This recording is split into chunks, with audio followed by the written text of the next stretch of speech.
Morning,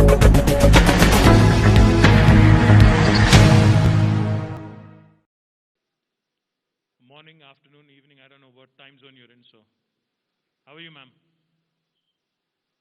Good morning. Okay, I'm fantastic. fine. And is it afternoon, morning? What is it? How are you? Very, very good, ma'am. Very good. We have Mahima Datla, we have Dr. Krishna Ella, and we have Anand Kumar, all of us. And of course, you've been here in Genome Valley in 2017, February, about 3 years ago, 3.5 years ago. Yes. I'm told you're in remember Geneva, that. ma'am? I remember that visit very well to the Genome Valley Oh, thank you. and, Thank you. and visiting several of the companies who are there. Fantastic. Ma'am, we'll get started. We'll get started whenever you're ready. So, can we get started? Yes, I'm ready. And you're going to be with us for what, 45 minutes, 1 hour? Depending on that, we'll structure the Yes. flow. Yeah? 45 minutes I can stay. All right. Thank you. Thank you so much. So, good afternoon to Dr. Soumya Swaminathan, who's the Chief Scientist of World Health Organization. She is somebody who's very familiar with the life sciences ecosystem of India, of course, and also the life sciences ecosystem of Telangana and Hyderabad, and more particularly Genome Valley, which is right here. She was, in fact, she obviously, like I pointed out just now, she had visited Genome Valley in 2017, about three plus years ago, and we also have had a couple of interactions with her when she was heading ICMR, and just a pleasure and delight to have you, ma'am, with us. Thank you very much for joining us, and thank you very much for your time. We have with us Mahima Datla of Biological E. We have Anand Kumar of Indian Immunologicals, and we also have Dr. Krishna Ella of Bharat Biotech. As we all know, this is an unprecedented time. These are uncharted waters for all of us, in fact, without an exception.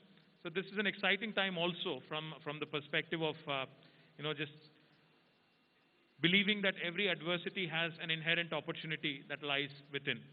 And today, Hyderabad and our life sciences ecosystem here is truly fortified its position, has really shown its strength to the world, not only from our pharmaceutical sector, but also from our biotechnology and vaccine manufacturing facilities in Hyderabad. I'm proud to share with you that Hyderabad continues to remain one of the leaders in vaccine manufacturing. We, in fact, today manufacture more than 1/3 vaccines that are used globally. And we also have, in fact, like I pointed out, been home to pharma companies which have been producing the drugs such as Remdesivir, Flavapiravir, etc., which have all been in news in the last few months. Delighted that Hyderabad's ecosystem, more particularly the 3 companies which are right here with us, are leading the vaccine race. There are more than 150 vaccines that are currently under development at various stages across the world. But within India, we have 6 companies that are in the race. And out of those 6, I'm proud to share with you, 4 of them actually are headquartered in Hyderabad.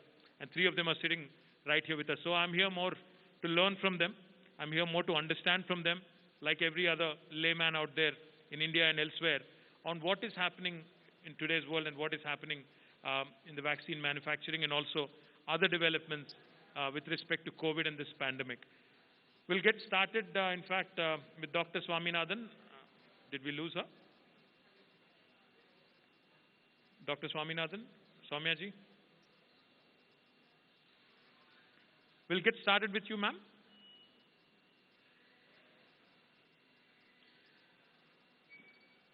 Ma'am, you'll have to unmute yourself. We'll get started with you. Yes. Yeah. Ma'am, just a quick, initial thoughts. A lot of data, a lot of research, a lot of articles. These days, with WhatsApp and, social media being all pervasive, everybody seems to know everything. But let me get it from the Chief Scientist of World Health Organization. How long do you think we have to learn to live with this? Because I think that realization has dawned upon all of us that we have to coexist with the virus for a bit. But how long do you think we have to live with this? How long do you think we have to coexist? How do you see the future panning out over the next few months at least? Yes. No. Thank you very much, Minister.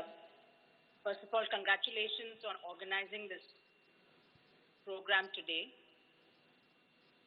I think it's very timely. The discussion on vaccines really needs to happen at different levels, both globally and nationally. I'd like to tell you a little bit about what we are doing and how we are thinking about it, and also answer your question about how long will this last and what else should we be doing. Maybe I can start with that. We know now that this novel coronavirus has established itself in the world. It has gone into practically every country, and wherever it has found a situation where it's able to spread easily from person to person, it has established community transmission, and it just goes through the population because we do not have much of pre-existing immunity to this. Now, I will add a caveat there because we are still learning about the immunity to this virus. It is possible that previous exposure to some other coronaviruses might offer some protection. That is one of the questions which are still open and can only be answered if we study cohorts of people right through and establish cohorts and see who are the people who get more severe infection versus less severe infection. Why do children appear to be relatively less susceptible to disease? They do get the infection, but they don't get sick most of the time. And why is it that with increasing age and with some of the comorbidities, we see increasing severity and increasing mortality? And how long is the immunity going to last after natural infection? We know now that most people who have natural infection develop neutralizing antibodies, and they also seem to develop T-cell immunity. So both the cellular and the humoral immune system is activated. But what we don't know is when do these antibodies start reducing, and for how long is there protective immunity? And this has implications for vaccines. If long-lasting immunity cannot be achieved after a natural infection, with the vaccine, again, we'll have to see. Because the vaccine is targeting, right now, all the vaccines are targeting the spike protein. The first generation vaccines are all targeting the spike protein because it's the most immunogenic protein of the virus. The only risk is if the virus develops a mutation which causes it to escape the immunity which is conferred by the antibodies against the spike protein, then we are in a difficulty. So the second generation of vaccines actually is targeting other antigens as well. So we need also backup plan. And the second thing which we can only do when we introduce the vaccine into phase 3 trials and follow people is to see how long is the immunity going to last, the protective immunity. Whether it's a sterilizing immunity or it's only a disease-modifying immunity, both types could happen with different vaccine candidates. So the message I would like to give right at the beginning is that for the foreseeable future, at least for the next 12 months, we need to put in place the public health and social measures that have been shown to work. And this is at the level of the government, the community, and the individual.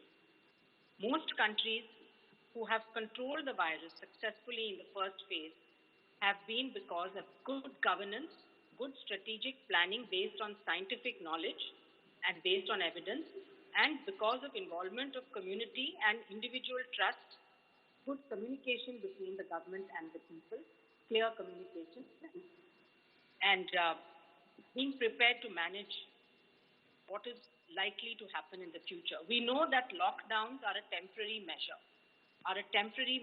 which reduces the spread because you prevent people from getting close together. And the idea of the lockdown was to buy time for the government to put in place the systems needed to tackle the virus. And I strongly believe, and the WHO has been repeatedly emphasizing the fact that testing is extremely important.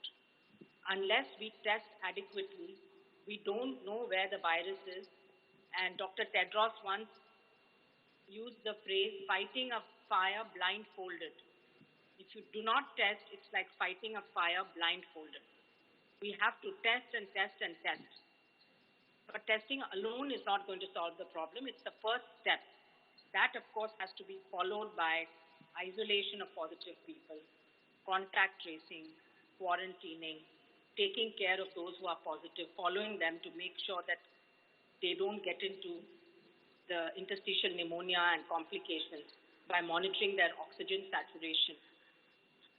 So it's a comprehensive package which needs to be put in place, particularly in those places where there is a high density of population, so the cities, for example.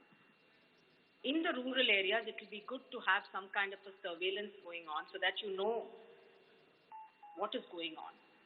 This surveillance is usually done in the form of influenza-like illness surveillance or severe acute respiratory illness surveillance, what we call as ILI and SARI surveillance. If everybody who comes in with symptoms suggestive of influenza or of pneumonia is also tested for COVID-19, apart from other infections, like you can do a combined influenza COVID test, then you have a sort of a constant surveillance going on in the rural areas to know which districts, which villages are seeing infections going up. But in the cities, the only way out is to expand testing. India as a whole, the testing rates are much lower compared to some of the countries who have done well, like Germany, Taiwan, South Korea, Japan. Even the United States is testing huge number of people every day. So we need to have some benchmarks. I think every public health department needs to have benchmarks on what is the rate of testing per lakh or per million. What is the test positivity rate? The moment your test positivity rate is above 5%, you know that we are not testing adequately. And then also looking constantly and monitoring the availability of beds, the availability of quarantine facilities, the availability of ICU, oxygen availability in the district hospitals, and so on. So there is a set of about 8 to 10 indicators that the government needs to keep a close watch on, and you can ramp up and ramp down based on what you're seeing on the ground. And the other thing is about the communication to people and what people have to do. It's very nice to see everyone wearing a mask, and I must say I've been impressed in Chennai also, where the mask compliance seems to be very, very high. I'm not sure what it is in the rural areas or in the districts. We need to keep on, because I think wearing a mask properly and using a mask properly is also something people need to learn. If the mask is hanging down below the nose or mouth, it's not going to be effective. But modeling has shown that if everyone wears a mask, you can really cut down on transmission. So it's really a very affordable, cost-effective, and effective measure for people. The other thing is, of course, maintaining distance as far as possible. In some situations, it's less possible because of slum areas and things like that. And also we know where the clusters can happen. These happen in closed environments where people spend time together. So that is why you have to limit the number of people, but you have industries, factories, other kinds of places, even offices, where people just have to go because you have to restart your economy. That is where then you need to, again, to have a surveillance mechanism, temperature monitoring, making sure everybody's masked, making sure that people maintain the distance, that they have the respiratory etiquette, etc. So it's a very painstaking process, all of these steps, if they have to be implemented properly, but they do bear fruit and they do give results if done. Now over to vaccines, because that's what everybody is looking at as an exit strategy from the pandemic. Let's hope that several of the vaccine candidates in testing, today there are 27, I think, or 28 vaccines that are in clinical trials, and another 150 odd which are in preclinical testing. At least 5 are now entering phase 3 trials. So we will know in the next few months about the safety and efficacy of these vaccines. And I emphasize safety as very important because to get public trust, when you are going to vaccinate huge numbers of healthy individuals, the safety bar of the vaccine has to be set quite high. Shivagayatri enterprises distributors for submersible pumps మీ గృహ వ్యవసాయ పారిశ్రామిక నీటి అవసరాలకు స్పైరన్ మరియు కోర్సా submersible pumps మరియు distributors for water softeners Himajal RO plus alkaline water purifiers Shivagayatri enterprises. In order for it to be acceptable and usable in the population. So things like the disease enhancement, which is something which has happened previously with other vaccines, and other rare side effects that you notice only when tens of thousands of people have been vaccinated, those have to be really followed up. So one of the things we need to prepare for is the pharmacovigilance strategies and mechanisms, not just during the clinical trial, but after licensure and after it starts getting used widely. We need to keep an eye for the next couple of years on the safety profile of this vaccine. Efficacy, of course, is important, and the WHO has already put out guidance on what we consider as acceptable efficacy. So it would be good to have a vaccine with at least 70% efficacy, minimum of 50%, but with a lower bound of efficacy not falling below 30%. Because modeling has shown that anything below 50% efficacious vaccine is not going to have much of a public health impact. So that's a kind of a benchmark that we hope for. Now, through the ACT Accelerator that WHO launched on April 24th with many, many partners, what we are hoping to do is to speed up the R&D for vaccines, therapeutics, and diagnostics, but also ensure equitable access. So it's not just a question of faster development, but also of fair and equitable access to populations around the world. We do not want to be in a situation which happened as during the H1N1 pandemic 2009-10, when a few rich countries bought most of the supplies and stocks of vaccines and only started donating it to the lower income countries when they realized that infection probably wasn't as serious or severe as it was supposed to be, and they had excess stocks. Now, if that happens again this time, then I think all of us would have failed.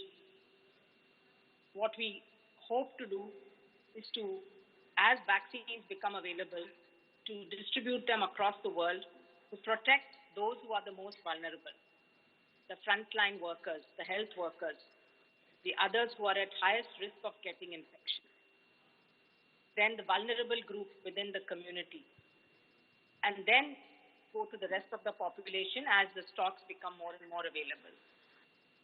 So the COVAX initiative, which is WHO, CEPI, and Gavi, aims to have 2 billion doses of the vaccine by end of 2021. A realistic timeline to start getting the first millions of doses would be the first half of 2021. But then will come the distribution, the delivery, and then for countries to be able to start vaccinating their populations. This is something that ministries are already looking at. They are drawing up their policies. They're looking at supply chain and other logistics that will be needed. One of the things we don't know is which vaccine will be successful and what the storage conditions will be. There are a couple of vaccines which need to be stored at -70 or -50. Others, hopefully, at 4 to 8 degrees. So we have to be prepared for those. And we have to get agreement between countries. In the next few weeks, actually, we need to get agreement that they will follow the fair allocation mechanism that's being developed by WHO. Side by side, the COVAX facility is being set up by Gavi. This is a risk pooling mechanism where self-financing countries can put in some funds so that they can procure vaccines for their populations. And they are pooling the risk because the COVAX facility will buy vaccines which are going to be proven to be safe and efficacious. And at the same time, the ODA funds will pay for the vaccines which will go to the Gavi eligible countries. The number of Gavi eligible countries has been increased now to 92. India, of course, is a Gavi eligible country and so should be getting the vaccine doses from the COVAX facility. But India being a hub of manufacturing could also consider how and they are going to really interact with the rest of the world and with the COVAX facility in terms of sharing of the vaccines that are going to be produced in India, and a lot of them are going to be produced in Hyderabad. Yes, ma'am. In fact, we are fortunate that Mahima is on the panel. She's on the board for the COVAX facility. There's a coordinating mechanism, and she represents the Developing Country Vaccine Manufacturers Association. So we have a strong voice from India on that board as we shape it up and as it moves. As I said, the next few weeks are going to be quite critical. Over to you, Minister. Thank you. Thank you, ma'am. In fact, like you pointed out, India continues to remain a hub for vaccine manufacturing. And within India, Telangana and Hyderabad have been, on the forefront. And today, like I pointed out, more than 1/3 of global vaccines are produced from Genome Valley in Hyderabad. So we're very proud, and all the very, very pertinent points you made. Thank you very much. But one quick thing before I turn, quick question before I turn to the panel here, of the industry leaders. Yesterday, I had read a statement from the World Health Organization chief saying that while a vaccine, the hope for a vaccine is very real and it might happen, there is also an equal chance that there could never be a vaccine. Can you help us understand this? Because, vaccine in current situation seems to be a ray of hope, but there must be a reason, there must be a logic. I'm sure the industry here will never, possibly agree with whatever was said, but nevertheless, help us understand why or what would prompt someone to say, like in the case of HIV, how there could never be a vaccine. In case of COVID as well, it was pointed out yesterday that there also is a chance, however fat or slim it is, that there could never be a vaccine. Is that a fair reasoning, fair thought process? What are your thoughts? So I think the experts who are sitting with you know very well that vaccine development is a risky business and that success is not assured. We have many diseases for which we don't have vaccines, in spite of a lot of R&D having been done over decades, like HIV, TB, malaria, etc. We have so far not had a vaccine for a coronavirus. So this is a new endeavor. So we are optimistic because of the efforts going into it and because of the number of different platforms that are being tested. But we haven't understood the virus completely. And so there is always a possibility that we don't get it right or that it takes longer. We may not get it right the first time. It may take longer. And that is why I think the DG is warning people, do not believe that the problem is going to be solved in 6 months or 12 months. We don't know that for sure. Unless we see results from the phase 3 efficacy trials, and unless we follow people up to see how long they are protected for, we really can't say that this problem is going to come to an end in 2021 or 2022. So I think he's preparing people to think longer term and to think about public health, vaccine being one part of the battle. Vaccine is not the silver bullet, I think is what he said. Drugs are also important, and new drugs are being also tested because that can bring down the severity, that can prevent death. So that's a very important one. And new diagnostics also, like the antigen detection tests, etc., saliva tests will help. Thank you, ma'am. Thank you so much. Now let me turn to the industry leaders here. We'll start with Dr. Krishna L. of Bharat Biotech as we talk about the race for vaccine development. as we talk about the efficacy of the vaccine, the longevity of its impact, etc., help me understand, because now from a layman's perspective, I am a layman, I would love to understand this.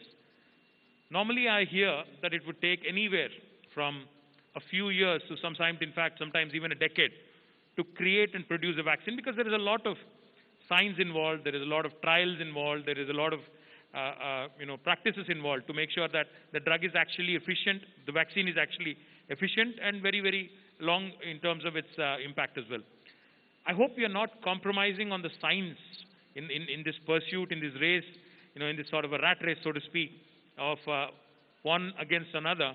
I hope the science of the vaccine development is not being compromised, is not being adversely impacted.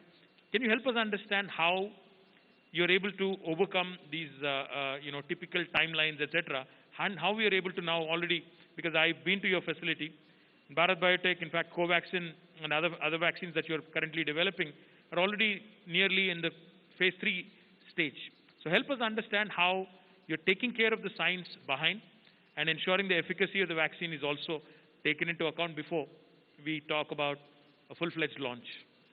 Help us understand, please. Thank you. Thank you, Honorable Minister. And we are really proud of Soumya heading the WHO. I think first Indian and first woman candidate heading there. We are proud of you. And I think, the vaccine field takes 14 to 15 years a vaccine to develop. So we are trying to develop in less than 18 months or 12 months in this vaccine. It's complicated. But at the same time, with the vaccine experience, we are also much more cautious. It's not that we are trying to make it a vaccine just to move it fast to the market. No. I think we are putting a lot of intensive research in all 360 degrees, and that is where the partnership is helping us with US, WHO, everybody helping us to look at the some of the scientific aspect of it, so that we don't short-circuit the science. That is not there. So we are much more rigorous today. But problem, as Soumya said, the virus is a new one. So it's like a relationship. You need to build a relationship with the virus to understand how this virus behaves. Besides, the people's genetic makeup also is playing a role. As she said, we don't know whether all of us had a respiratory pathogen infection. That might be the reason why we have death rate less in this country compared to the Italy or Spain, where the high death rate. So we might have got a lot of other infections before respiratory pathogens. So I think, we are not short-circuiting in any way the science. And I can tell you, our science is all critiqued by the global community, not by India alone. It's a global community. So rest assured that any of the Hyderabad company or Indian company will short-circuit on science on this matter. That I can assure them. Thank you, Krishna. In fact, that's very comforting to hear, because, while we are all actively wanting a very, very impactful vaccine coming out ASAP, possibly day after tomorrow or yesterday, in fact, the fact is we cannot afford to short circuit, like you put, the whole science behind vaccine development.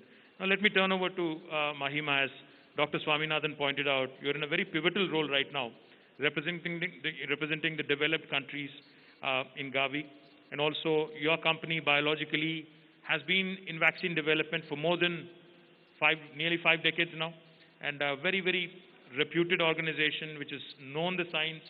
Why don't you walk us through, because again, from a very layman perspective, there are multiple approaches to a vaccine. If there are 150 vaccines that are currently under preparation, etc., what are the different approaches the world is taking? What is the difference between the vaccine that you're currently engaged in vis-a-vis Indian Immunologicals or Covaxin of Bharat, or say Serum Institute, etc.? Also talk us through possibly how has vaccine development evolved in the last 5 decades, because you've been in this business for the last several decades. So talk us through how scientific developments have helped, and possibly how that can be put to good use, so that this expeditious delivery that people are anticipating for COVID can be fructified. No, thanks, Mahima. Cheers. Yeah. I don't know if you can hear me. Okay. So first of all, I think at the heart of it, vaccine development, to put it in really simplistic terms, is really giving your body a bacteria or a virus that's highly purified. So it's basically stimulating what would naturally be the way a disease would be contracted, but in a very controlled fashion, such that it's giving your body the ability and the time to raise antibodies and fight the infection naturally. And the reason it needs to be controlled is because it needs to be safe. You don't want a high viral load and so on. So at the crux of it, all vaccines aim to do what nature does itself. All the people recovering from COVID, they're getting exposed to the virus and they're raising antibodies and they're getting protected. So this is a way of simulating that. So all vaccines aim to do that. If I had to classify vaccines into the categories that, based on the technology platforms, currently I would classify them into 4. And I'm sorry if there's scientists in the audience, there might be 10, but the way I understand it in my head is into 4 buckets.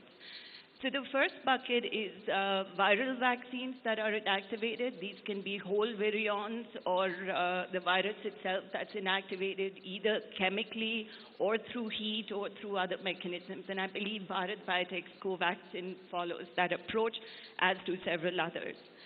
The second bucket, I would say, is protein vaccines. So these are the spike proteins, which is the spike on the corona, giving it its name. There's the RBD, the receptor binding domain-based proteins, which play a role in inhibiting the virus attaching itself to the ACE2 receptors in our body. So there's a whole host of vaccines that are targeting spike proteins or the RBD. The third bucket, I would say, also targets spike proteins or RBD. So effectively, it's a protein approach, but it's also driven by new vectors, either modified vaccine Ankaria or the AdVac vectors, and so on. And the fourth bucket, I would say, is the other and really novel technologies, which are your DNA vaccines and RNA vaccines, which is basically like a messenger. It's like coding. It's aimed to deliver a code to your genes and to your RNA to start producing antibodies against the virus. And frankly, it's extremely interesting platform technology, extremely exciting. And I think, DNA and RNA vaccines have been in development for close to 15 years now. But this is really an opportune moment to test that technology. But unlike human beings, not all vaccines are created equal, and each of these come with their own sets of challenges in order to develop. Like Dr. Swaminathan pointed out, some of the new DNA and RNA vaccines need to be kept in minus 70 degrees. Now, these are programmatically extremely challenging. But I do want to talk a little bit about, what we're doing to, have an expeditious vaccine. And in many ways, I agree with Dr. Ella that while there's no trade-offs in science, we are collectively making some trade-offs, because in reality, you would expect a vaccine to be over 90% efficacious. But all of vaccine development, not just now, historically has to be viewed in the context of risk. Now, when you had widespread polio, we agreed to take the risk that when you take OPV vaccine, 1 in X percentage get polio because of the vaccine. But that's because the risk of polio was so high. I think COVID is similar. The fact that WHO put out TPP requirements for 50 to 80% efficacy tells you the trade-off that we're willing to make, but never at the cost of safety, because the last thing you want to do is make a situation even worse. Now, coming to our own candidates, we've been working on an RBD protein candidate, and the expression system we're using is yeast, it's Pichia. It's tried and tested. We've made hundreds of million doses of hepatitis B on that platform. And I think much like ourselves, many companies are choosing platforms that they are familiar with, that they have infrastructure for. Because the key to speed is, 150 candidates are not going to be able to make the vaccine in hundreds of millions of doses. And I think that's very key, to marry the technology with the infrastructure and the track record and capability. Now, our choice of RBD was dictated by the infrastructure match that would best allow us to make vaccine as quickly as possible. And so far, we're going to start phase 1 studies in September, but from the manufacturability perspective, we have enough data that assures us that we'll be in a position to produce 80 to 100 million doses a month of this vaccine from the get-go. I think that's crucial because in the early years, you're going to have a demand-supply gap and allocations. Everybody is going to fight over it. So it's really important to be able to scale quickly, and when we talk about challenges, we could discuss that.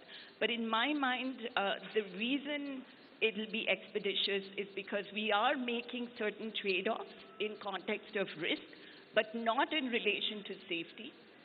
We may be making trade-offs in terms of the expectation on timing of protection, because we may say, hey, it's okay if it protects us for 1 year, we'll take it yearly as opposed to a lifetime, but really not at the cost of safety. And the second most important factor is having large-scale infrastructure that you can deploy these technologies into. I hope that answers. No, absolutely. In fact, before we go to scale, before we talk about how, like Dr. Swaminathan pointed out, some countries tend to hoard, at the cost of developing nations, etc. Before we go into that, I think one important question that, is currently sort of has been overlooked in the past but has come to the fore now is how competition, such as you, all three of you, or in fact other vaccine manufacturers in the country, including Serum and others, in a country like India, where government doesn't spend too much on R&D, government per se does not spend a lot of money on research and development. Of course, we encourage private sector to invest in R&D. We encourage private sector, of course, to take the risk. And of course, the reward also will be that much higher. The fact is, this is the first time you three are sharing a podium or a platform, on a vaccine development, or especially in light of COVID. Let me ask you, Anand, Indian Immunologicals again has a long track record.